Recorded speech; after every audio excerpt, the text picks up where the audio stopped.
Hi, I'm Sid Dobrin. In this video, I'll be talking about the essay assignment that asks students to write a response to an editorial in the local newspaper. This assignment is a typical kind of assignment for many first-year writing classes. The assignment asks students to read about a situation that another writer has already addressed and expressed an idea about. The situation might be international, national, or local, depending upon the newspaper the student selects and the editorial the student selects. There are two things I want to point out about this assignment, though, that I hope you'll be alert to when you assign it for your students.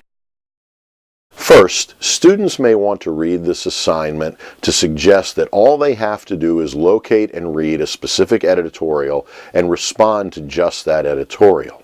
However, I find it important to show students that they can't clearly and effectively respond to the editorial, that is, the response of another writer to a situation, without also thoroughly understanding the situation in which the editorial participates.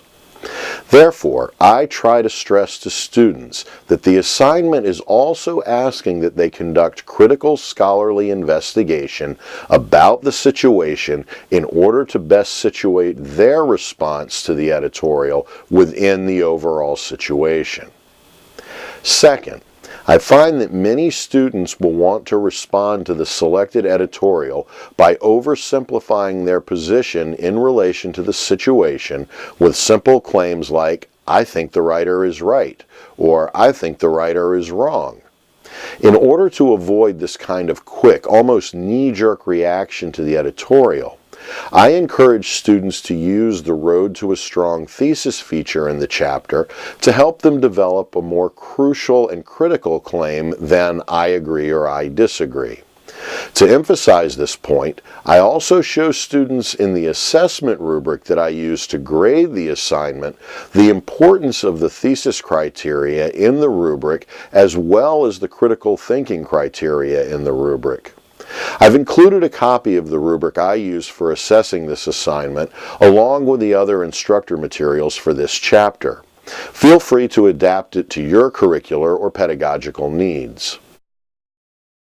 With this assignment, which I usually assign early in the semester, I try to spend a fair amount of classroom time going over the assessment rubric to show students what I mean by each of the criteria. For this assignment, in addition to the thesis and critical thinking criteria, I use the remainder of the rubric to stress the importance of each of the criteria, not simply as how I will assess student responses, but as another good guide for what they should be thinking about and accounting for when writing their response to the assignment or any response that they ever write. So that's a little bit more about the Writing to Respond essay project. Thanks for using Writing Situations, and thanks for watching.